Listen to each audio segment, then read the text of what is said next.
안녕하십니까? RCEP 원산지 규정의 이해와 활용 방안에 대해서 강의를 맡게 된 홍재상 관사입니다. 2022년 2월 1일자로 우리나라에서 RCEP이 발효되게 되었습니다. 그래서 이 RCEP에 관련된 규정의 이해 그리고 활용 방안에 대해서 궁금하신 분들이 많으실 걸로 생각이 됩니다. 약 60분 정도의 시간 동안 강의를 진행하고자 합니다. 목차 설명을 드리도록 하겠습니다. 첫 번째는 FTA 개요입니다. RCEP 같은 경우에는 우리나라에서 체결된 첫 번째 FTA는 아닙니다. 그렇기 때문에 이 FTA에 관련된 간단한 설명 그리고 우리나라의 FTA 체결 현황에 대해서 안내를 드리도록 하겠습니다. 두 번째는 RCEP에 관련된 소개입니다. RCEP 같은 경우에는 다자간 FTA로 체결이 되었기 때문에 일반 FTA와는 조금 더 다른 특징을 가지고 있는데 RCEP의 기본적인 내용들과 특징적인 부분에 대해서 중점적으로 안내드릴 예정입니다. 세 번째는 FTA 원산지 판정에 관련된 내용입니다. 일반적으로 FTA를 활용하기 위해서 충족되어야 하는 요건을 5가지 정도로 설명을 하고 있는데요. 이 5가지 요건에 대해서 차례대로 설명을 드리도록 하겠습니다. 네 번째는 원산지 결정 기준입니다. 이 5가지 요건이라고 조금 전에 말씀드린 것 중에서 세 번째 요건이 이 원산지 결정 기준 또는 원산지 상품 요건이라고 부르는데 FTA의 원산지를 어떻게 판정할 수 있는지, 즉 가장 중요한 부분이라고 볼 수 있겠습니다. 그래서 목차를 따로 하나 구성해서 조금 더 디테일한 부분들을 설명을 드리도록 하겠습니다. 다섯 번째는 원산지 인증 수출자 관련된 부분입니다.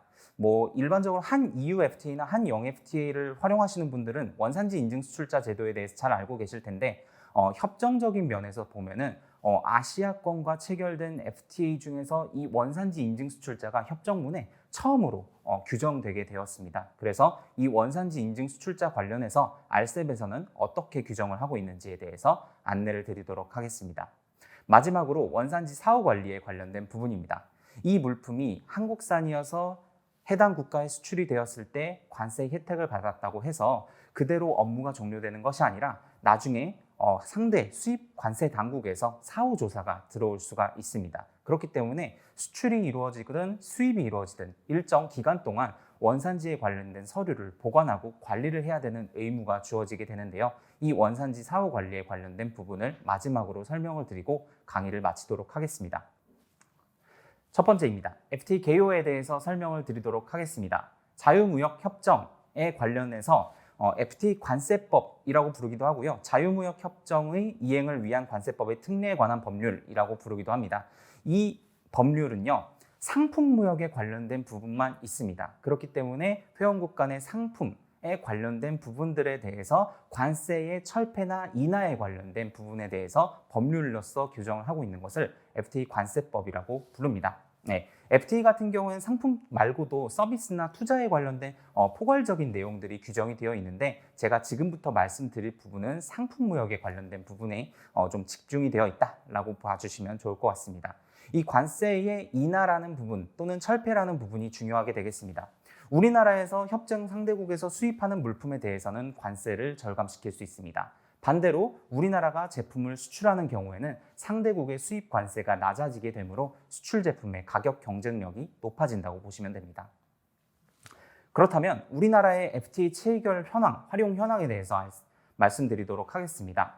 우리나라는 2004년 한칠레 FTA를 시작으로 2021년 한영 FTA까지 총 17개 협정 그리고 57개국과 FTA를 체결하고 있습니다. 그리고 2월 1일자로 RCEP이 발효되게 되면은 총 18개 협정 그리고 58개국과 FTA가 체결되는 효과가 이루어지게 됩니다.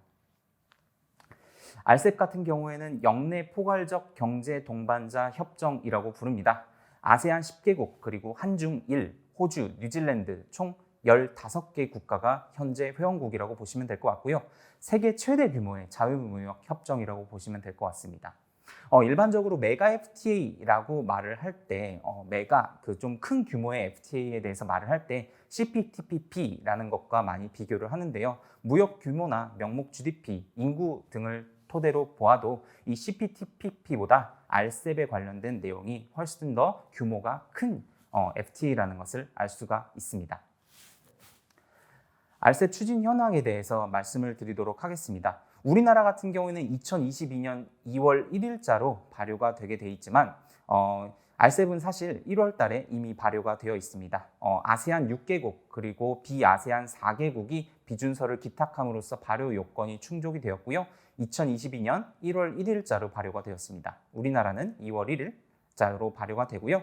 인도네시아, 말레이시아, 필리핀, 미얀마 같은 경우에는 국내 절차 진행 중이라서 아직까지는 RCEP을 활용할 수 없다는 점을 알고 계시면 좋을 것 같습니다. 그렇다면 다른 우리나라와 체결된 다른 FTA와 RCEP을 좀 비교해 보도록 하겠습니다. 대표적으로 첫 번째로는 한 아세안 FTA가 있습니다. 우리나라는 한 아세안 FTA 10개국과 따로 FTA가 맺어져 있고요. 개별 FTA로는 아세안 회원국 중에서는 싱가포르와 베트남 FTA가 맺어져 있습니다. 인도네시아, 캄보디아, 필리핀, 말레이시아 같은 경우에는 서명, 타결, 협상 중의 단계로 아직 발효는 되지 않았고요. 비아세안 4개국 중 중국, 호주, 뉴질랜드와는 개별 FTA가 맺어져 있고요. 일본과는 우리나라가 처음으로 FTA가 발효된다고 보시면 될 것 같습니다. 그렇다면 두 번째 목차로 넘어가 보도록 하겠습니다. RCEP 발효 효과라고 해서 5가지를 좀 제시를 해드렸는데 FTA 비교, 동일한 원산지 기준, 세 번째 일본과의 FTA 누적 기준, 인증 수출자에 관련해서 차례대로 설명을 드리도록 하겠습니다. FTA 비교에 대해서 먼저 설명을 드리도록 하겠습니다.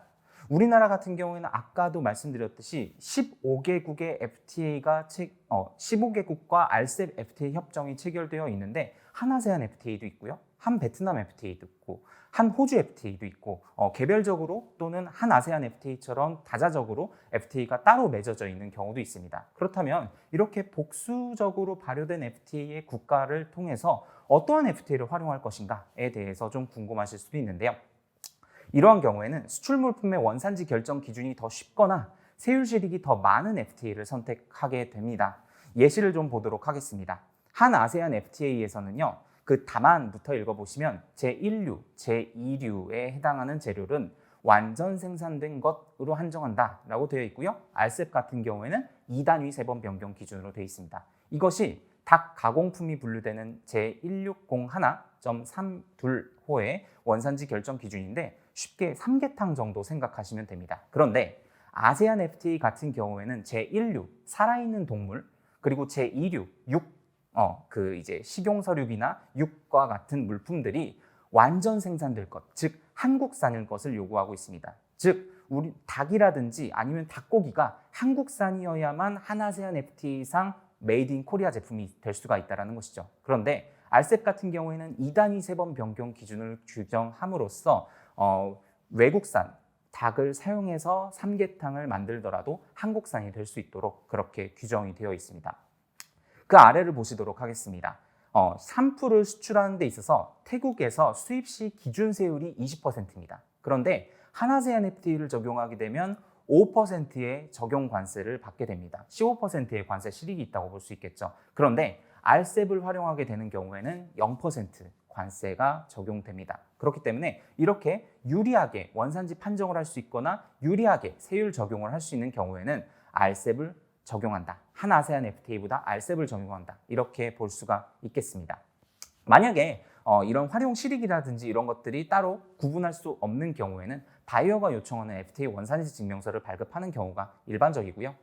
만약에 바이어의 요청이 없다, 아무거나 발급해줘도 상관없습니다 라고 한다면 원산지 증명의 발급에 편의성이 있는 FTA를 선택하는 경우가 일반적입니다. 아세안이나 중국, 베트남, 싱가포르 같은 경우에는 세관이나 상공회의소를 통해서 원산지 증명서를 발급하는 체계를 가지고 있습니다. 이거를 기관 발급이라고 부르고요. 호주나 뉴질랜드 같은 경우에는 수출자나 생산자가 원산지 증명서를 작성하는 자율 발급 형태로 이루어졌습니다. 그런데 RCEP 같은 경우에는 기관 발급을 사용할 수도, 자율 발급을 사용할 수도 있습니다. 그래서 조금 더 편의성이 있는 FTA 원산지 증명서를 선택을 할 수 있게 됩니다. RCEP의 두 번째 특징입니다. 동일한 원산지 결정 기준 적용이라고 되어 있는데요. 지금 RCEP에 포함되어 있는 국가들 간의 FTA 원산지 결정 기준을 제가 좀 가지고 왔습니다. 제611호 95 면양말이 분류되는 HS 코드인데요. 아세안, 베트남, 싱가포르, 중국, 호주, 뉴질랜드가 각기 다른 원산지 결정 기준을 가지고 있습니다. 그런데 RCEP을 적용하게 되면은 해당 국가에 수출을 하는 데 있어서 저 2단위 세번 변경 기준만 적용해도 모두 원산지가 한국산으로 인정을 받을 수 있기 때문에 원산지 관리를 하는 측면에서 조금 더 편해진다는 거죠. 조금 더 실무적인 얘기를 말씀을 드리면 하나세안 FTA 같은 경우에는 1번에 있는 다만 최약 당사국의 영역에서 재단 및 봉제의 방법으로 가공한 것으로 한정한다라는 규정을 사실 이 양말류에 적용을 할 수가 없습니다. 왜냐하면 양말 같은 경우에는 봉제 공정이 적용이 되지 않기 때문에 실무상으로 1번에 대한 원산지 결정 기준이 사문화되어 있고 2번에 대한 부가가치 기준을 통해서만 원산지 판정을 할 수 있어요. 그런데 RCEP 같은 경우에는 이 가공 공정, 재단 및 봉제에 관련된 내용을 삭제함으로써 세번 변경 기준이라는 것을 통해서도 원산지 판정을 할 수 있게끔 규정이 되어 있다고 보시면 될 것 같습니다. 이 부분은 원산지 결정 기준에서 조금 더 자세하게 설명드릴 예정입니다. 세 번째는 일본과의 RCEP 발효입니다.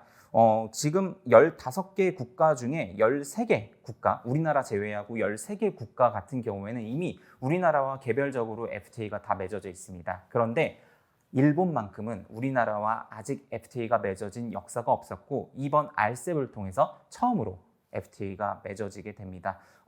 이거 제시된 자료 같은 경우에는요, 정부 부처에서 나온 RCEP 발효의 효과에 관련된 부분을 조금 제가 발췌를 해왔고요.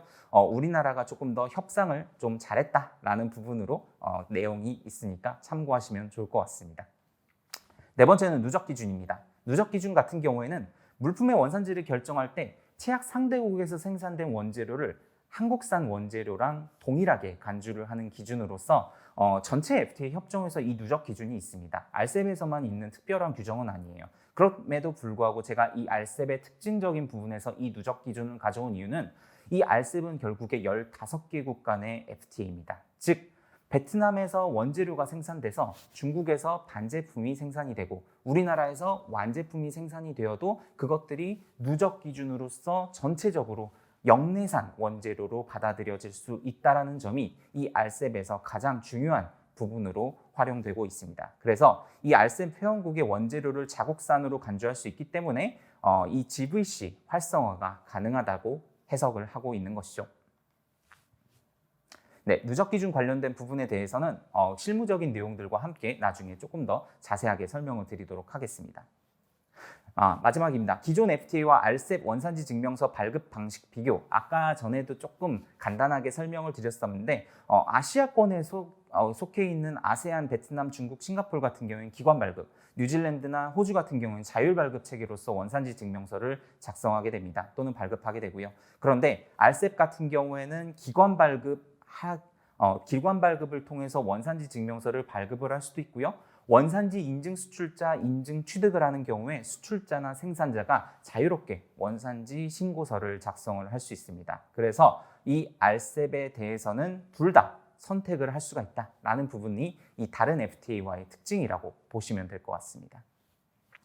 세 번째입니다. FTA 적용 요건에 대해서 안내를 드리도록 하겠습니다. 지금까지 있었던 내용들은 말하자면 약간 인트로적인 부분을 말씀을 드렸고요. 앞으로 이 RCEP 그리고 FTA를 활용하기 위해서 어떻게 적용을 해야 될지 그리고 어떤 식으로 업무를 해야 될지에 대해서 좀 중점적으로 설명을 드리도록 하겠습니다. FTA를 적용하기 위해서는 5가지 적용 요건을 충족하여야 합니다. 거래 요건, 품목 요건, 원산지 상품 요건, 절차 요건, 마지막으로 운송 요건인데요. 이 부분에 대해서 하나하나 설명을 드리도록 하겠습니다. 거래 당사자 요건, 거래 요건이라고 부르는 것입니다. 이거 같은 경우에는요, FTA 체약국 내 거주한 거래 당사자끼리 거래를 해야만 FTA를 적용할 수 있다라는 어떻게 보면 당연한 내용입니다. RCEP 같은 경우는 15개 국가의 간의 다자간 FTA 협정이라고 말씀을 드렸는데요. 우리나라에 있는 수출자와 중국에 있는 수입자가 거래를 해야 RCEP이라는 것을 적용할 수 있다는 것입니다. 당연한 내용이에요. 그런데 여기에서 헷갈리지 말아야 할 것은 영역적인 관점이 중요하지 국적이나 이런 것들이 중요하지 않다는 것입니다. 예를 들어서 나이키 차이나 공장에서 신발을 만들어서 우리나라로 수출을 하게 되는 경우에는 나이키 차이나 그리고 수입자인 나이키 코리아 같은 경우에는 사실 따지고 보면 중국 회사도 아니고 한국 회사도 아닙니다. 하지만 영역적인 관점에서는 중국에서 생산된 물품이 메이드 인 차이나 제품으로서 우리나라에 수입되기 때문에 한미 FTA가 아닌 RCEP 또는 한중 FTA를 적용을 해야 된다라는 것이 이 거래 당사자 요건의 원칙적인 부분이라고 보시면 됩니다. 그런데 무역 업무를 하다 보면 제3국에 있는 수출자가 무역 거래에 개입을 해서 그 거래가 이루어지는 경우가 있습니다. 예를 들어서 중국의 생산자가 물품을 수출을 하는데 처음에 수입자가 한국이 아니라 미국에 있는 수출자가 중개무역상으로서 참여를 할 수 있다는 것이죠. FTA 같은 경우에서는 이런 제3국 송품장이 발행되는 경우에도 FTA를 활용할 수 있도록 허용을 하고 있습니다. 이것을 거래 당사자 확장이라고 부르고요. FTA 협정마다 이 거래 당사자 확장이 이루어지는 경우에 FTA 활용 방법이 조금 다르게 되어 있습니다. 그리고 RCEP 같은 경우에도 이 제3자 송장에 대해서 FTA 적용을 인정을 해주고 있다고 보시면 됩니다. 3.20조의 규정이 되어 있고요. 그런데 우리나라에서는 아직 원산지 증명서 서식이 제시되지 않았지만 2월 1일 이전에는 제시가 될 걸로 보여지고요. 제시되지 않았지만 이 제3국 송자에 관련된 정보가 어떻게 표시가 되어야 하는지에 대해서 아직 실무적 지침이 나오지 않은 상황입니다. 그런데 이미 발효가 된 중국이나 일본 쪽의 원산지 증명서나 원산지 신고서 서식을 조금 보게 되면은 RCEP 원산지 증명서 기관 발급 같은 경우에는 제3국 송장 발행 시에 14번 란 비고란인데 회사명이나 국가 정보를 기재하도록 되어 있고요. 17번 란에 제3자 송장 발행 박스에 체크를 하도록 되어 있습니다. 아세안 FTA 같은 것들 좀 생각해 보시면 편하실 거예요. 그리고 일본에서 공지된 원산지 신고서에 서식을 좀 보게 되면은 제3국 송장에 대한 정보 표시 내용이 따로 존재하지는 않는 것으로 제가 보았습니다. 요거 같은 경우에는 나중에 2월 1일 전에 우리나라 관세청에서 실무적 지침이 나올 것으로 보여지고요. 그거에 따라서 업무 진행을 하시면 좋을 것 같습니다. 네, 두 번째 품목 요건입니다. 거래 당사자 요건이 충족된 경우에는 무조건 FTA를 적용을 할까요? 그것은 아닙니다. 이 품목 요건이 충족이 되어야만 FTA를 적용해야겠구나까지 가게 되는 겁니다. 그 이유에 대해서 설명을 드리도록 하겠습니다. 수출 물품이 샴푸입니다. 제3305105라는 HS 코드를 가지고 있는데요. 유럽에 수출을 나간다고 한번 가정을 해보도록 하겠습니다. 그런데 유럽에서는 이 샴푸에 대한 기본 관세율이 0%입니다. 그렇기 때문에 이 FTA에 관련된 앞으로 설명드린 이 장황한 FTA 업무에 대해서 굳이 할 필요가 있을까요? 관세 철폐를 목적으로 FTA를 활용하는데 이미 관세가 0%이다. 그렇다면 활용할 필요가 없겠죠. 그리고 아세안이나 RCEP 같은 경우에는 지금 태국으로 수출을 나갈 때 기본 관세율과 FTA 관세율이 둘 다 실익이 존재합니다. RCEP이 발효하기 전이라면 한아세안 FTA를 활용할 것을 권고드렸겠지만 RCEP이 발효가 되었으니 한아세안 FTA가 아닌 RCEP을 적용하는 것이 조금 더 유리하다고 볼 수가 있겠습니다. 참고적으로 한미 FTA 같은 경우에는 MPF 세율이라는 것을 면제할 수가 있기 때문에 기본 관세율이 0%라도 FTA를 적용하는 것이 실무적인 내용이라고 볼 수가 있겠습니다. 그런데 이 RCEP 같은 경우에는 이 품목 요건 말고도 조금 더 추가되는 내용이 있습니다. 그 내용은 관세 차별이라고 부르는데요. RCEP 같은 경우에 15개 국가 간의 협정이라고 볼 수가 있습니다. 그래서 우리나라 입장에서 보면은 일본에서 물품이 수입되어도 중국에서, 호주에서, 뉴질랜드에서, 아세안에서 수입이 되는 물품에 대해서도 전체적으로 관세 혜택을 줘야 된다는 거죠. 그런데 이 아세안, 호주, 중국, 일본, 뉴질랜드에 대해서 동일한 HS 코드 관세 철폐 혜택을 주기 위해서는 조금 우리나라가 모든 품목에 대해서 조금 강자적인 입장을 취해야 되는데 그렇지 않다는 것이죠. 그래서 우리나라 같은 경우는 수입 시 아세안, 호주, 중국, 일본, 뉴질랜드에 대한 관세율을 서로 다르게 설정하고 있습니다. 그런데 RCEP 내에서 생산이 이루어진, RCEP 내에서 누적 기준을 활용해서 생산이 이루어진 물품들에 대해서 원산지를 어떻게 측정할 것이냐, 어떻게 판정할 것이냐라는 것이 이 관세 차별의 내용의 중점적인 부분이라고 보시면 될 것 같습니다. 그래서 정리를 해보면 RCEP 내에서 물품이 수입되어 들어올 때 국가 원산지별로 관세 혜택이 다르다. 그렇기 때문에 RCEP 내에서 생산된 물품에 대해서도 원산지 판정이 필요하다. 이 물품이 한국산인지 중국산인지 원산지 판정이 필요하다는 것이 그 내용이라고 보시면 될 것 같습니다. 근데 이 관세 차별에 관련된 조항은 이 조항을 운영을 하는 국가도 있고요. 운영하지 않는 국가도 있습니다. 우리나라는 운영하는 국가로 여기에서는 미공통 양어국이라고 제가 설명을 넣어놨습니다. 네, 조금 예시를 들어보도록 하겠습니다. 일본 양어표인데요. 면 티셔츠를 수입을 합니다. 근데 이 면 티셔츠를 수입을 하는데 아세안이나 호주, 뉴질랜드산 면 티셔츠를 수입하는 경우에는 FTA 관세율이 0%입니다. 근데 중국이나 한국산 면 티셔츠를 수입하는 경우에는 발효 1년 차에는 6.9%의 관세를 부과하도록 일본에서 정하고 있어요. 그렇기 때문에 요것들에 대해서 RCEP 내의 원산지를 정확하게 판정을 하는 기준이 없다면 누구나 다 이 물품은 아세안 제품입니다, 호주 제품입니다 라고 주장을 할 여지가 있다는 것이죠. 그렇기 때문에 이 관세 차별 조항이 이 RCEP 내에서는 가장 중요한 규정 중에 하나로서 설명이 되고 있습니다.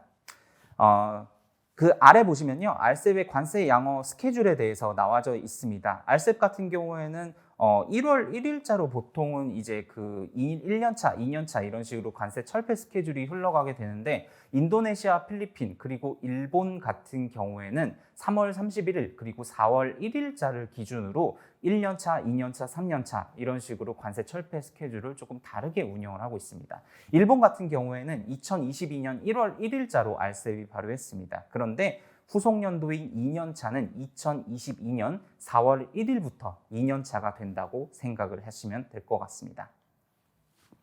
세 번째는 원산지 상품 요건입니다. 이게 이 원산지 판정을 하는 데 있어서 가장 중요한 내용이라고 보시면 될 것 같고요. RCEP 같은 경우에는 아까 설명드렸다시피 15개국 간 원산지 결정 기준이 동일하게 운영이 되고 있습니다. 그런데 이 원산지 결정 기준, 실무적으로는 품목별 원산지 결정 기준 PSR이라고 부르는데 이 PSR 외에도 아까 그 관세 차별 조항에 관련된 부분에 대해서 조금 더 들어가게 되면은요, 이 관세 차별 대상 품목 중 일부는 추가적인 수출 당사국 내 부가가치 기준이 적용을 요구하는 경우가 있어요. 그래서 이런 관세 차별에 관련된 내용을 추가적으로 하게 되다 보면은 이 수출 부가가치 기준을 추가적으로 충족이 되어야 하는 경우가 있습니다.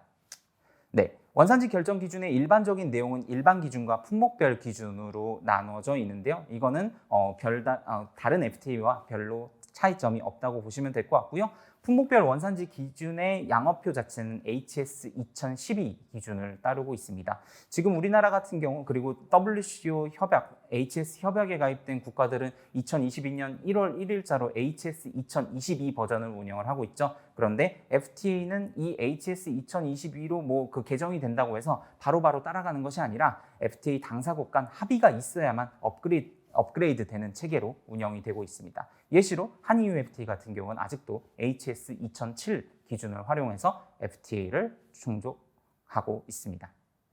네 번째는 FTA 원산지 절차 요건입니다. 원산지 결정 기준을 충족을 하게 되는 경우에는 원산지가 한국산이 될 수가 있습니다. 한국산이 될 수가 있는데 이것들이 그냥 머릿속으로만 생각해서 한국산이다 라고 판단을 하는 것이 아니라 어떤 절차 요건에 의해서 여러 가지 서류들을 갖춰야 되고 이 물품이 한국산이라는 서류를 갖춰야 되고 그리고 유효한 원산지 증명서를 발급해야 된다 또는 작성해야 된다라는 부분이 있을 것입니다. 그래서 일반적으로 물품을 만들 때 원재료를 수출을 해서 물품에 대한 HS 코드를 확인을 합니다. 완제품에 대한 HS 코드를 확인해서 실익이 있다면 FTA를 적용하는 것이고 실익이 없다면 FTA를 적용하지 않게 될 것입니다. 실익이 있다는 가정하에서는 원산지 결정 기준을 파악하게 됩니다. 일반적으로 완전 생산 기준, 세번 변경 기준과 같은 원산지 결정 기준을 판단을 해서 원산지 판정 절차를 진행을 하게 되고요. 이 원산지 판정 절차를 진행하는 과정에서도 그냥 머릿속으로만 생각하는 것이 아니라 이 물품이 어떻게 한국산이 될 수 있었는지에 대해서 BOM, 제조공 정도와 같은 원산지 증빙 자료들이 필요합니다. 그래서 메이드 인 코리아 제품이 되면은 수출하는 입장에서는 FTA 원산지 증명서 발급을 해서 해외 수입자한테 송부를 하고 FTA 적용이 이루어진다고 보시면 될 것 같습니다. 마지막으로는 사후관리적인 부분으로서 서류 보관 규정이 있다고 보시면 될 것 같습니다. 다섯 번째입니다. 직접 운송 요건이라고 해서 FTA에서 직간접적으로 다 규정을 하고 있는 내용이라고 보시면 될 것 같습니다. 이 내용의 원칙적인 부분은 뭐냐면 수출 당사국에서 수입 당사국으로 물품이 이동을 할 때 제3국을 거치지 않고 수입 당사국으로 직접 운송되어야 한다는 요건입니다. 그런데 이 제3국을 거치지 않고 라는 부분에 대해서 어디까지가 제3국인가요? 라고 의문이 생길 수가 있는데 RCEP 협정 내에서는 지금 제시된 예시를 조금 들어드리도록 하겠습니다. 베트남에서 한국으로 수출이 되는 데 있어서 RCEP 협정 당사국인 중국을 경유 또는 환적을 하더라도 같은 RCEP 당사국이라도 직접 운송 원칙에 위반된다는 것입니다. 그런데 비교가 조금 필요합니다. 한EU FTA를 조금 비교 대상으로 조금 가져왔는데 프랑스에서 한국으로 수출을 할 때 네덜란드를 경유 또는 환적을 하더라도 한EU FTA 같은 경우에는 EU 자체가 당사국이기 때문에 당사자이기 때문에 이러한 경우에는 직접 운송 원칙이 충족이 된다고 볼 수가 있습니다. 그래서 RCEP 같은 경우에는 수출 당사자와 수입 당사자 외에 하나 이상의 당사자들 그리고 그 중간 경유 당사자들이라고 표현을 하는데 비당사자들을 통해서 운송되는 경우 직접 운송의 예외로서 추가적인 조건을 충족해야만 FTA 적용이 가능하도록 규정이 돼 있다고 보시면 될 것 같습니다. 원칙적인 부분으로서 제3국을 통하지 않고 운송이 되어야 한다는 것이 이 직접 운송 원칙의 내용이라고 보시면 되는데요. 이 내용을 원칙적인 부분을 무조건 강요를 하다 보면은 물류 흐름의 흐름상 FTA를 적용할 수 있는 것들이 굉장히 활용률이 떨어지게 될 것입니다. 그렇기 때문에 이 직접 운송 원칙은 일반적으로 예외적인 사항으로서 환적 경유국에서의 작업 인정 범위 안에서 환적이나 경유가 되는 경우에는 FTA를 활용할 수 있도록 해주겠다. 라고 하는 예외적인 내용이 훨씬 더 많다고 볼 수가 있습니다. 이 직접 운송 원칙 같은 경우에는 세 가지 요건을 충족해야만 제3국을 경유해도 FTA를 활용할 수 있도록 규정이 되어 있는데요. 환적 경유국의 작업 인정 범위, 그러니까 원산지 물품에 대해서 추가적인 가공이 웬만하면 이루어지면 안 된다라는 부분들이 있고요. 세관 통제가 이루어져야 됩니다. 보통은 실무적으로는 보통 보세구역 내에 있어야 된다라고 해석을 하는 경우가 있고요. 그리고 이런 환적 또는 경유를 하는 데 있어서 별다른 일이 없었습니다라고 하는 입증 서류가 제시되어야 합니다. 실무적으로 가장 많이 사용되는 서류는 스로우비레이라고 해서 통과 선화증권이 많이 제시가 되고요. 협정문에서 비조작 증명서라는 내용도 제시가 되어 있습니다. 세관 통제에 관련된 서류로서 해당 제3국에서 어떠한 조작이나 가공이 이루어지지 않았습니다라는 것을 증명하는 증명서라고 보시면 될 것 같습니다. 네.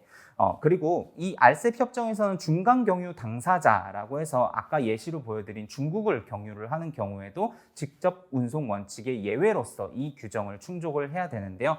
원칙적으로 인정이 되지 않는 부분들이 있지만 완전히 이 RCEP의 비당세국과는 조금 더 다른 혜택 아닌 혜택이 주어지는데 그 내용이 바로 연결 원산지 증명에 관련된 내용이라고 보시면 될 것 같습니다. 이 연결 원산지 증명서 같은 경우에는 원산지 국가가 있고 그 물품이 3국, 당사국에 수출이 됐는데 그 원산지 증명서를 토대로 해가지고 다시 한번 원산지 증명서가 발급이 되는 것을 연결 원산지 증명서라고 부릅니다. 그러니까 베트남에서 10,000개에 대한 원산지 물품에 대한 원산지 증명서가 발급이 됐는데 싱가포르에서 이 물품이 7,000개는 한국으로 수출되고 3,000개는 일본으로 수출되는 상황에서 이 원산지 증명서를 쪼개서 연결 원산지 증명서로 발급을 할 수 있다는 것이죠.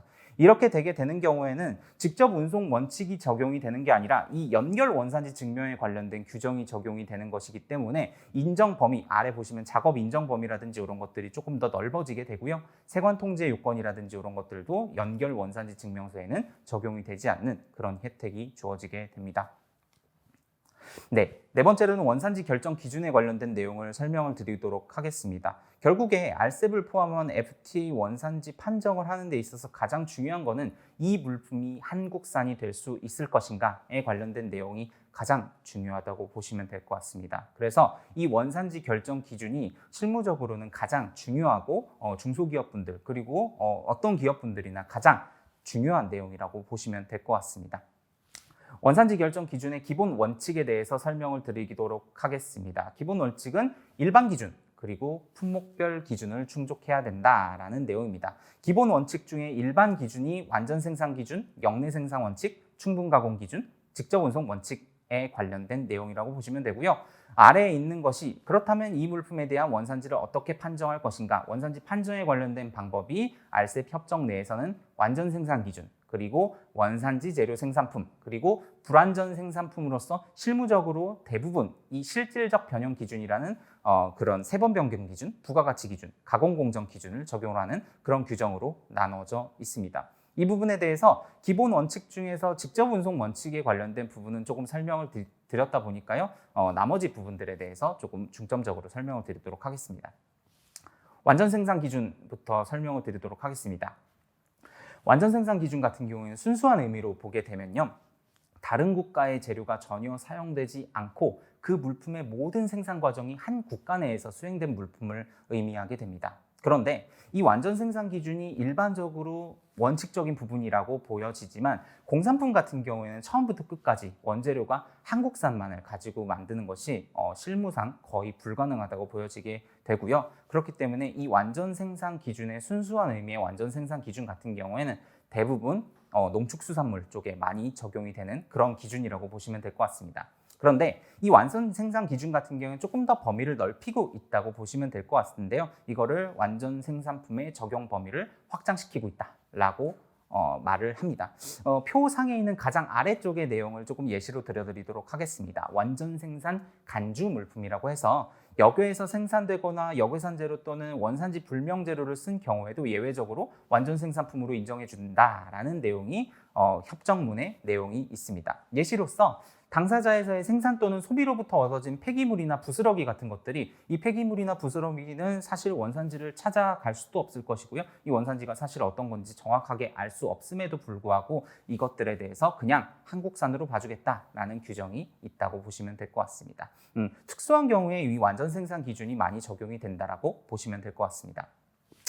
두 번째, 이 완전 생산품의 누적 적용이라고 해서 RCEP 같은 경우에는 한쪽 또는 양당사국이라고 규정이 되어 있지 않고요. 당사자, 파티라고 규정이 되어 있습니다. 그래서 조금 이따가 설명을 드릴 이 누적 기준에 대해서 이 완전 생산 기준에서는 적용을 할 수가 없습니다. 그래서 당사국에서의 완전 생산된 물품에 대해서만 한국산으로 인정해 주겠다라는 것이 이 완전 생산 기준의 내용이라고 보시면 되고요. 누적 기준을 적용을 해서 완전 생산 기준 비스무리하게 나온 내용들이 이 원산지 재료 생산품이라는 규정입니다. 다른 협정에서도 예를 들어서 한중 FTA에서도 이 PE라는 규정이 사실은 있긴 있습니다. 그런데 실무적으로는 그렇게 많이 사용되지 않기 때문에 그다지 이슈가 되지 않았었는데 이 PE에 관련된 규정이 이 관세처별이라고 불리는 규정과 엮여서 굉장히 중요하게 해석되고 있습니다. 이 원산지 재료 생산품이라는 것은 무엇이냐면요. 원산지 생산 재료품이라는 것은 원산지 재료, 누적이 적용됐든 적용이 되진 않았든 원산지 재료만으로 일방 또는 양당사국 영역에서 전적으로 생산된 상품을 말합니다. 예를 들어서 베트남의 원재료가 만들어졌고 중국에서 반제품, 한국에서 완제품이 만들어졌는데 베트남, 중국, 한국이 모두 당사국이고 그 원재료로만 만들어졌다면 이것이 바로 원산지 재료 생산품이라는 것이죠. 그런데 베트남에서 약간 만들고 중국에서 약간 만들고 그리고 우리나라에서 최종적으로 만들어졌다면 이것들은 과연 베트남산일까요? 중국산일까요? 또는 한국산일까요? 라는 부분이 이 관세차별 조항과 엮여서 문제가 되게 됩니다. 아까 설명을 조금 드렸지만 관세차별 조항이라는 것은 어떠한 국가에서 수입을 할 때 RCEP의 당사국이라고 하더라도 그 적용되는 관세가 다른 것을 관세차별이라고 부릅니다. 그래서 이 물품이 베트남산인지 중국산인지 한국산인지가 중요해질 수가 있다는 것이죠. RCEP 같은 경우는 RCEP 내의 원산지가 결정이 되어야 한다라고 해서 표에서 보시는 것 같이 원산지 결정 기준의 충족은 어떤 FTA에서나 다 중요하지만 이 RCEP에서는 RCEP의 원산지 국가가 결정되어야 하는 것이 가장 중요하다고 보시면 될 것 같습니다. 그래서 원산지 결정 기준이 충족된 물품이 우리나라에서 가공되어 수출되더라도 한국산이 아닌 RCEP의 어느 한 국가의 원산지 상품이 될 수 있다는 점을 알 수가 있고요. 관련된 규정에 대해서 조금 더 살펴보도록 하겠습니다. 관세 차별 조항을 조금 더 살펴보게 되면요. 우리나라 이제 이미지 파일을 보시면 1번 양업표 관세 차별 품목이 있고요. 두 번째는 양업표 불혹 명시 품목이 있습니다.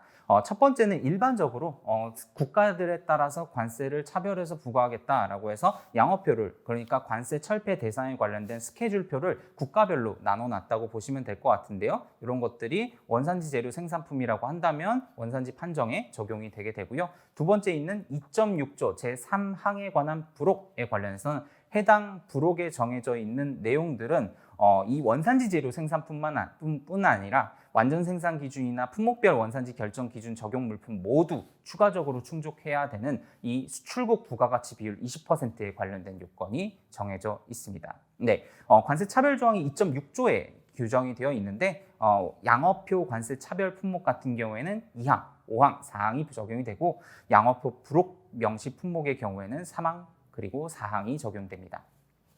조금 보도록 하겠습니다. 첫 번째는 2항부터 보실 텐데요. 첫 번째 문장은 뭐 크게 달라지는 부분이 없는데요. 제3.2조 두 번째 문단의 3.2조 나호와 관련된 원산지 재료 생산품 같은 경우에는 원산지를 어떻게 결정하는 것이냐? 원산지 국가는 수출 당사자이다 라고 하고 있어요. 수출 당사자가 원산지 물품이 된다. 그러니까 원산지가 우리나라에서 수출이 이루어졌다면 메이드 인 코리아 제품이 될 수 있다라고 할 수가 있는데, 그런데 제5항에 규정된 최소 공정 외의 생산 공정이 수출 당사국에서 이루어져야 된다라고 규정하고 있습니다. 그 내용이라고 한다면 최소 공정 이상의 공정이 적용되어야 한다는 것이에요. 예를 들어서 우리나라에 베트남에서 물품이 들어왔습니다. 그것들에 대해서 포장만 바꿔서 수출이 나가요. 이것을 한국산으로 인정할 수 있을까요? 그렇지 않다라는 거죠. 그 5항의 남목을 보시면 운송이나 판매를 위한 상품의 포장이 되는 경우에는 이것을 최소 공정이라고 보고 있어요. 그래서 이 최소 공정이 수행된 경우에는 이것들이 수출국이 한국이라고 하더라도 이거에 대해서 메이드 인 코리아 제품으로 인정해 주지 않겠다. 즉 베트남산으로밖에 인정을 해줄 수가 없다라는 것이죠. 근데 이거 이상의 가공을 하게 된다면 한국산으로 봐주겠다라는 부분이 이 2.6조에 관련된 내용이라고 보시면 될 것 같습니다. 제가 조금 전에 힌트를 드리긴 드렸는데, 만약에 제2항에 따라서 원산지 수출 국가가 원산지 국가로 설정되지 않은 경우에는 4항에 관련된 내용입니다. 그 상품의 생산에 사용된 원산지 재료의 최고 가치를 기여한 당사자이다. 예를 들어서 베트남에서 물품이 생산돼서 우리나라에서 포장만 바꿔서 수출이 이루어졌다. 그렇다면 베트남산이 된다라는 그런 내용이라고 보시면 될 것 같습니다.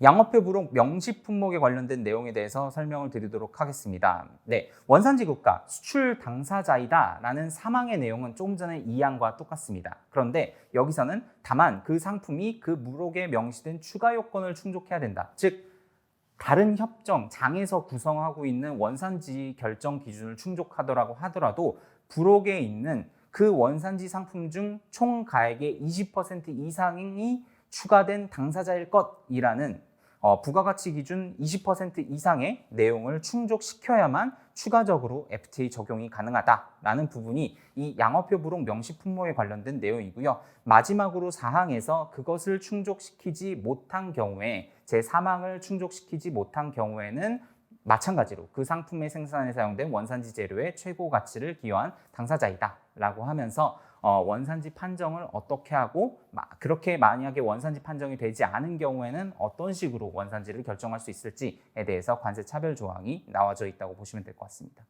이 관세 차별에 관련된 내용을 정리하게 되면요, 첫 번째 있었던 관세 차별 품목에 대해서는 원산지 재료 생산품인 PE에 대해서만 적용이 됩니다. 그래서 추가 공정을 수행하는 데 있어서 최소 공정 외 추가 공정을 수행하게 되면 수출 당사국이 원산지 국가가 되고요. 그게 아니라면 원재료 최고 가치 기여국이 됩니다. 그리고 민간 품목에 관련해서는 수출국에서 부가가치 20% 이상이 추가되어야 수출 당사국이 원산지로 인정을 받을 수 있고, 그렇지 않다면 원재료 최고 가치 기여국이 원산지가 될 수 있습니다. 네, 관세 차별 관련된 조항에 대해서 좀 설명을 드렸고요. 그 다음에 역내 생산 원칙에 대해서 조금 설명을 드리도록 하겠습니다. 이 규정은요, 어떻게 보면 좀 당연한 내용이라고 보시면 되는데요. 원산지 상품으로 인정되기 위해서 역내에서, 쉽게 표현하면 한국에서 생산이 되어야 메이드 인 코리아 제품이 될 수 있다라는 규정이라고 보시면 될 것 같습니다. 이러한 당연한 규정이 왜 있냐면 역외 가공에 관련된 규정들이 일부 협정에서 있기 때문인데요.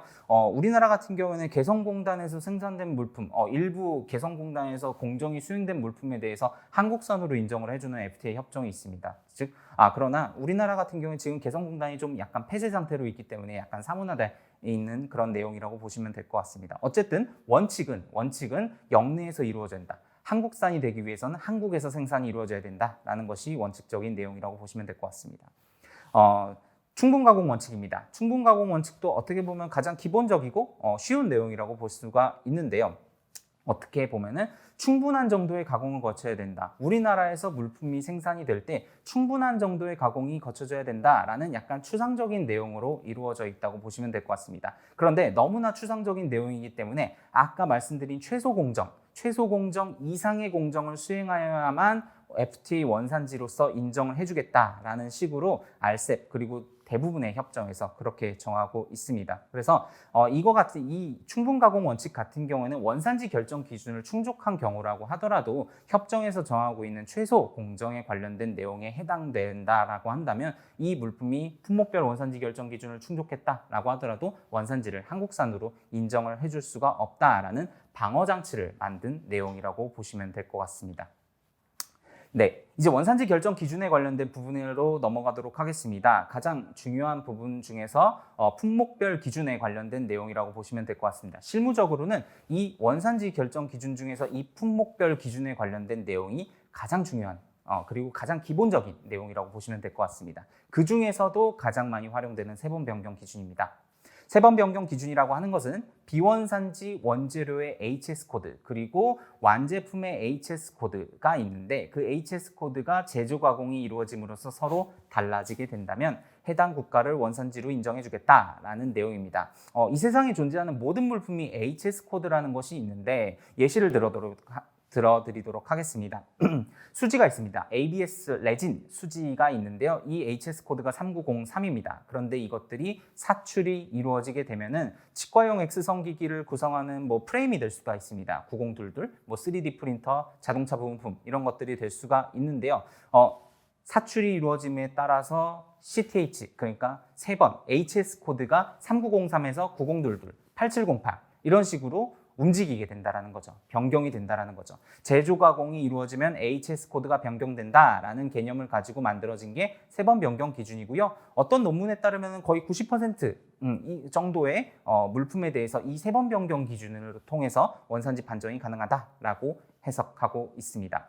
이 세번 변경 기준의 고려 대상은 비원산지 재료뿐입니다. 즉 원산지 재료 같은 경우에는 HS 코드가 변경이 되지 않아도 원산지 판정을 할 수가 있습니다. 그런데 이 원산지 원재료 같은 경우에는 예를 들어서 한국산 원재료를 가져와서 쓴다라고 쉽게 표현을 하는데 FTA 실무상으로 봤을 때는 원산지 포괄 확인서라는 서류가 있어야만 한국산 원재료, 즉 원산지 원재료가 된다라는 점을 확인하시면 좋을 것 같습니다. 네, 세번 변경 기준의 종류는 CC 그리고 CTH, CTSH라고 해서 그 세 가지가 있는데요. 우리나라의 HS 협약상 우리나라가 가입된 HS 협약상 HS 코드 6단위까지가 공통 기준이라고 볼 수가 있죠. 그래서 2단위, 4단위, 6단위 HS 코드 변경 기준이 있다고 보시면 될 것 같고요. 4단위 세번 변경 기준인 CTH가 가장 일반적인 원산지 결정 기준이라고 보시면 될 것 같습니다. 그렇다면 이 세번 변경 기준의 사례를 통해서 조금 더 설명을 드리도록 하겠습니다. 화장품이 제시가 되어 있습니다. 330499라는 HS 코드고요. 적용할 원산지 결정 기준은 4단위 세번 변경 기준입니다. 그리고 원재료가 5개가 있고요.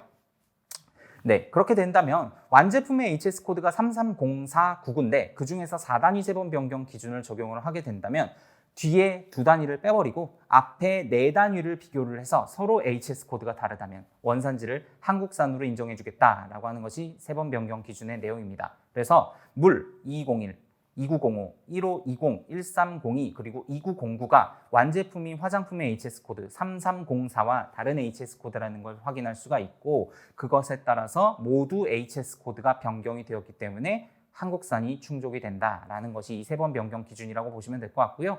네 번째 있는 홍삼 추출물 같은 경우 원산지가 한국이라고 되어 있습니다. 그래서 세번 변경 여부가 검토 제외로 되어 있네요. 요 같은 경우에는요. 저 홍삼 추출물이 설령 HS 코드가 3304라고 하더라도 검토 제외가 되기 때문에 원산지 판정, 세번 변경 기준에 의한 판정에 의해서 그게 영향을 미치지 않는다라는 부분을 알 수가 있다고 보시면 됩니다. 두 번째는 부가가치 기준에 관련해서 설명을 드리도록 하겠습니다. 부가가치 기준 같은 경우에는 가격적으로 원산지 판정을 하는 것인데요. 역 내에서 창출한 부가가치를 계산해서 얼마만큼의 부가가치를 역 내에서 창출했는지에 따라서 원산지를 한국산으로 판정할 것이냐 아닐 것이냐에 관련된 내용이 있다고 보시면 될 것 같습니다.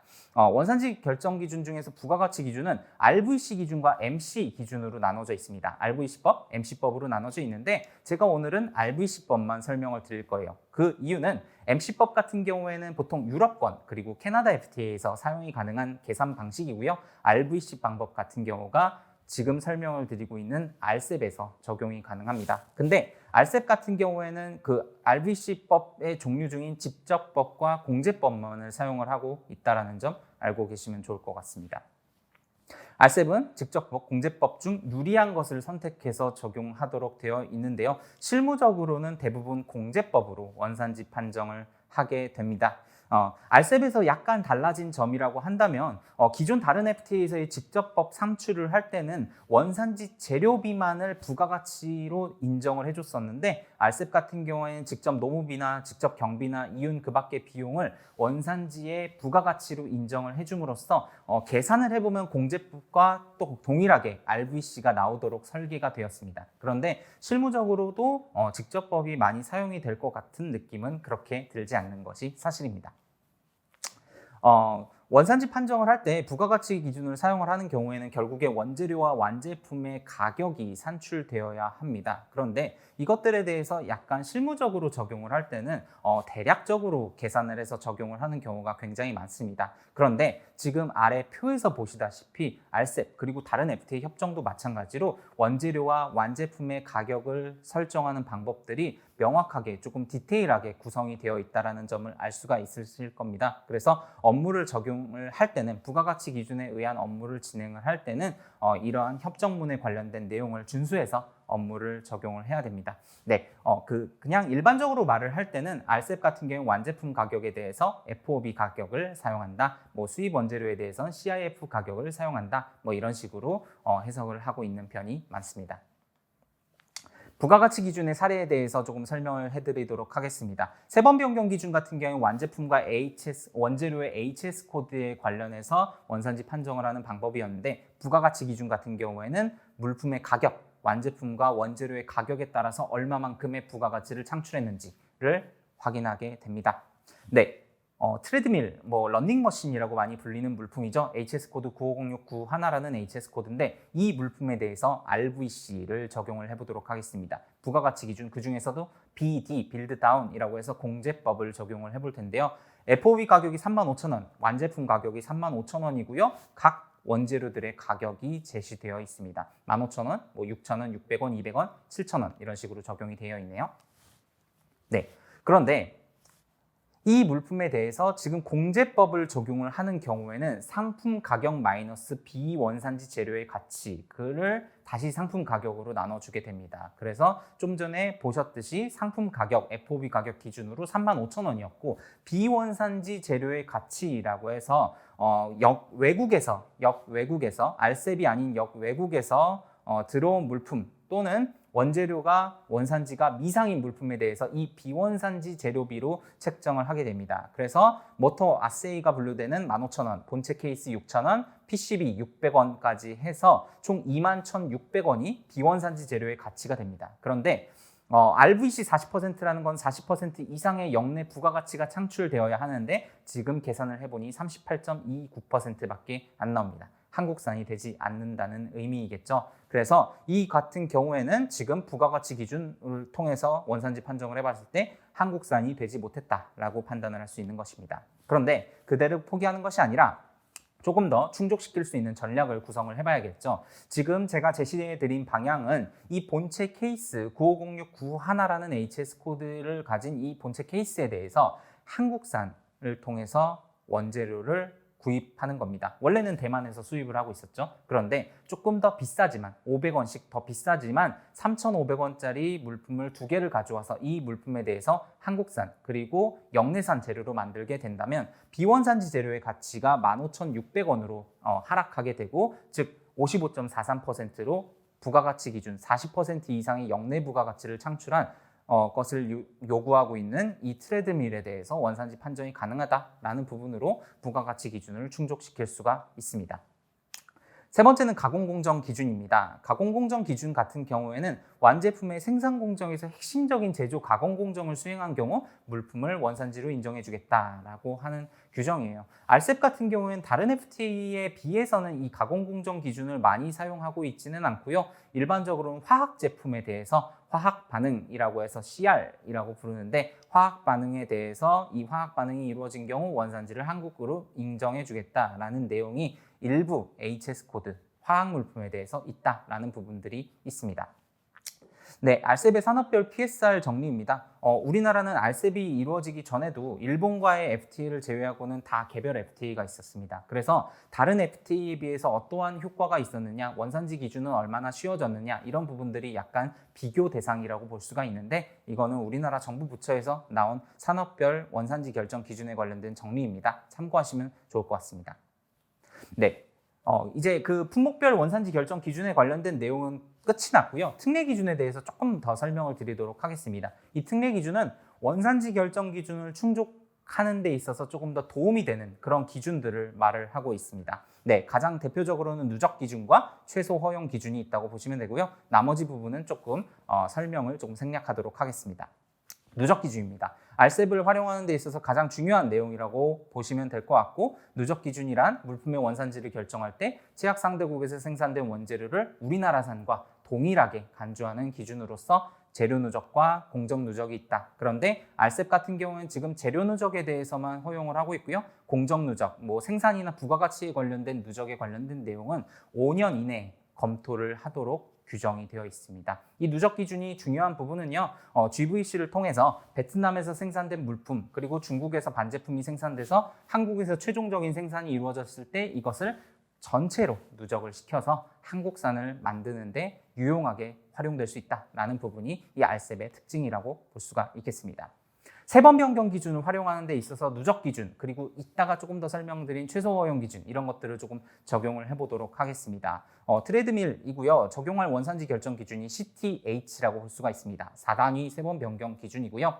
네, 95069 하나라는 HS 코드를 가지고 있는데 두 번째에 있는 본체 케이스의 HS 코드가 9506인데 원산지가 대만산입니다. 그래서 4단위가 동일하기 때문에 이러한 경우에는 CTA 불충족, 즉 한국산이 될 수 없다라고 해석을 하는 것이죠. 그런데 이 부분에 대해서 일단은 최소 허용 기준이라는 것을 실무적으로 많이 적용을 합니다. 최소 허용 기준이라는 건 이 다음에 바로 설명을 드릴 건데 이 HS 코드가 변경이 되지 않는 것이 아주 미미하다면 HS 코드가 변경이 되지 않아도 봐주겠다 이런 규정이 있는데 그것을 보통 완제품 가격 대비 10%까지 미미하다고 보고 있어요. 그런데 지금 물품의 가격이 37,000원, FOB 가격이 37,000원으로 규정이 되어 있었는데 지금 본체 케이스가 4,000원입니다. 그래서 약 10.81%의 비율을 갖고 있고 미소 기준이 적용이 안 된다. 즉 그렇기 때문에 이 본체 케이스에 대해서 한국산으로 만들거나 아니면은 외국산을 사용하더라도 누적 기준을 활용해야 된다라는 내용이 이 문제의 이슈입니다. 방법은 두 가지입니다. 아까와 동일하게 원산지 포괄 확인서라는 것을 수취해서 이 본체 케이스를 한국산으로 만들어주는 거예요. 한국에서 만들어진 원재료를 사서 원산지 포괄 확인서를 받게 되면은 한국산이 됨으로써 검토 제외가 됩니다. 두 번째는 원산지 증명서를 수취해서 누적 기준을 적용을 하는 방법입니다. 이 물품에 대해서 중국에서 본체 케이스를 들여오게 되면은 RCEP 원산지 증명서가 구비된 중국산 물품을 들여오게 되면 이것을 누적 기준 적용해서 HS 코드 검토 제외 대상으로 만드는 것입니다. 그래서 중국산을 통해서도 누적 기준을 활용해서 한국산 원재료와 동일한 효과를 볼 수가 있다는 점이 이 누적 기준의 가장 중요한 내용이라고 볼 수가 있습니다. 네, 최소 허용 기준, 미소 기준에 관련된 내용입니다. 조금 전에 사례를 통해서 잠시 설명을 드렸는데 어떤 물품의 생산 과정에서 사용된 재료가 아주 미미하지만 HS 코드 변경이 이루어져 있지 않았을 때 이것을 봐주겠다. 즉 그 전체가 HS 코드가 변경된 것으로 간주하겠다라는 내용이 이 미소 기준에 관련된 내용입니다. 네, HS 코드 9506 이 완제품이고 커버가 9506 91라는 HS 코드를 가지고 있습니다. 4단위 HS 코드가 변경되지 않았기 때문에 한국산 충족이 원래는 불가능하다라고 해석을 할 수 있는데 FOB 가격이 지금 1,000원으로 제시가 되어 있고 커버의 가격은 70원으로 되어 있네요. 단순 계산을 해보면 7%라는 이제 계산이 나오게 되고 10% 이내이기 때문에 미소 기준 적용을 해서 원산지가 충족이 될 수 있다라고 해석을 할 수가 있습니다.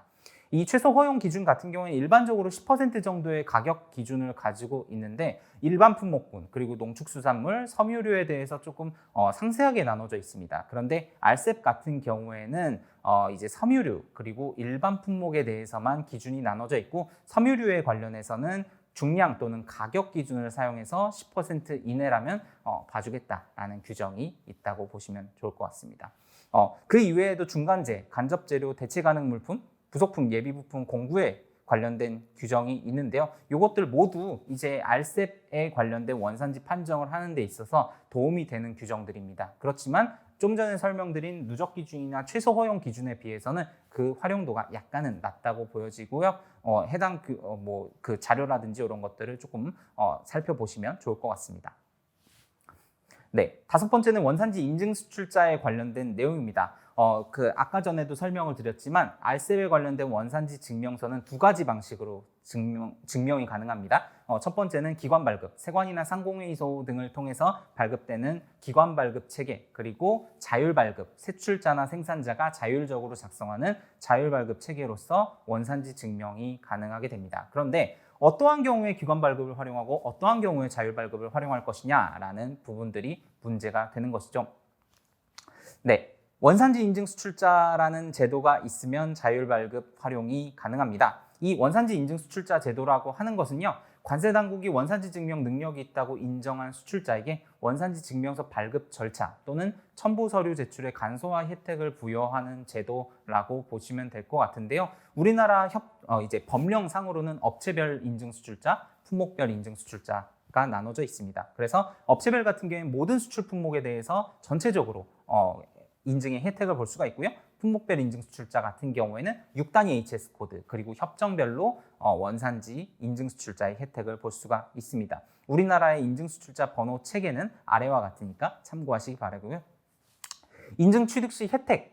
EU나 영국 FTA에서 가장 많이 활용이 되고 있는데 6,000유로 초과 물품에 대해서는 FTA를 적용하기 위해서 인증 수출자가 있어야 돼요. 그래서 이거 같은 경우에는 거의 강제적이라고 보여지고요. RCEP 같은 경우에는 원산지 인증 수출자가 있는 경우에는 원산지 신고서 자율 발급이 가능합니다. 그래서 원래 이 인증 수출자 없는 경우에는 10년 내에서는 자율 발급이 이루어지진 않을 것 같아요. 그래서 무조건 기관 발급을 통해서 원산지 증명서 발급이 이루어져야 되는데 RCEP 원산지 인증 수출자를 받은 경우에는 원산지 신고서를 작성을 해서 원산지 판정을 할 때 도움이 될 수가 있습니다.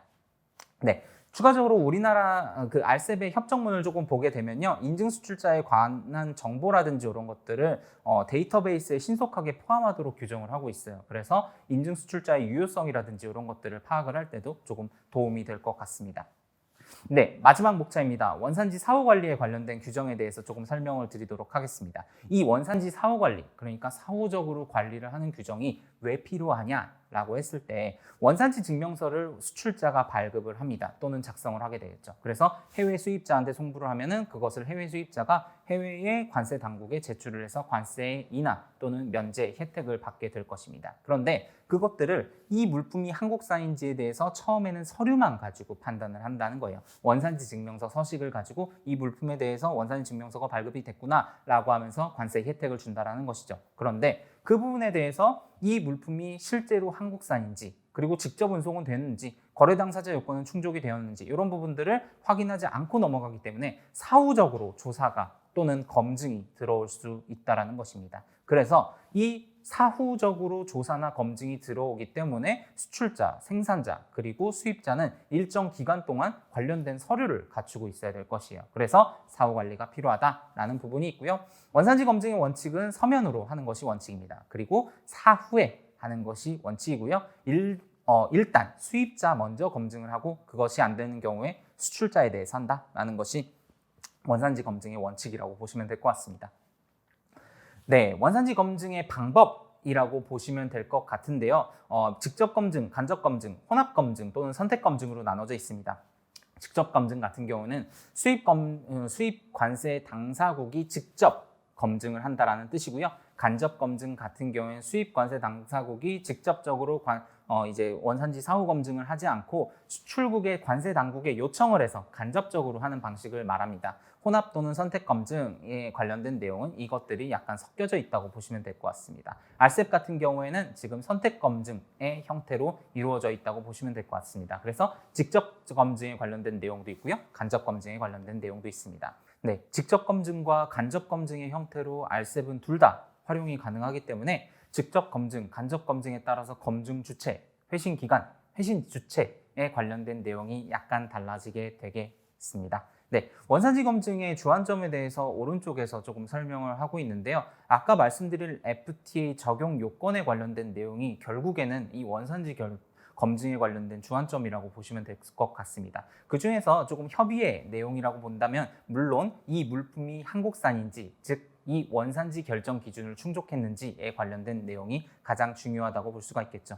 그리고 추가적으로 가장 아래쪽에 있는 자료 보관이라고 해서 원산지 증빙 자료 그리고 원산지 증명서와 관련된 부분들을 잘 갖추고 있는지도 이 원산지 검증 또는 원산지 조사의 시사점이라고 볼 수가 있겠습니다. 서류 보관 의무가 존재합니다. 네, 그 서류 보관 의무가 존재하는데 수출자, 생산자, 수입자 모두 서류 보관 의무가 존재한다고 볼 수가 있습니다. 원산지 증명서나 원산지 포괄 확인서를 작성한 경우에는 작성일 또는 발급일로부터 5년간 의무 보관이 있어야 되고요. 수입자 같은 경우에는 협정 세율, 그러니까 FTA 적용 세율을 신청한 날에 다음 날부터 5년 동안 의무 보관을 하도록 규정하고 있습니다. 수출자나 생산자 같은 경우에는 직접적으로 이 물품에 대한 원산지 판정을 수행한 당사자이기 때문에 이 물품에 대한 원재료 내역이나 완제품 내역이나 그 추가적으로 모역에 관련된 서류나 원산지 증명서에 관련된 서류들, 기타 다른 서류들을 좀 포괄적으로 가지고 있어야 되는 의무가 주어지게 되고요. 수입자 같은 경우에는 보통은 원산지 증명서 그리고 이 FTA에 관련된 무역 거래에 관련된 규정 자료나 이런 것들을 가지고 있도록 규정하고 있다고 보시면 될 것 같습니다. 옆에 이제 자료 준비 유의사항과 세관 검증 확인 사항에 대해서 조금 설명을 해놨는데요. 이 내용들이 조금 장황하게 설명이 되어 있지만 가장 중요한 포인트는 결국에는 업무 순차성 있는 자료 그리고 논리적으로 보았을 때 모순이 없는 자료들이 제시가 되어야 한다는 것입니다. 예를 들어서 원재료를 입고를 해서 물품을 만들고 수출이 나갈 텐데 수출일자보다 원재료 입고 날짜가 더 늦는다든지 이런 자료들이 제출이 되었다면 원재료도 없는데 어떻게 수출을 했습니까? 라는 식으로 의심을 받을 수가 있고요. 기계가 한 대가 있고 그것이 한 달에 뭐 100개의 물품을 만들 수가 있는데 수출이 나간 물량은 10만 개가 나갔어요. 이렇게 된다면 당연히 그 물품이 어떻게 만들어졌는지 뭐 중국에서 사온 것은 아닌지 뭐 다른 국가에서 대만에서 사온 것은 아닌지 이런 식으로 의심을 받을 수가 있다는 것이죠. 그렇기 때문에 논리성 그리고 순차성 이런 것들이 굉장히 중요하다라는 부분이 있습니다.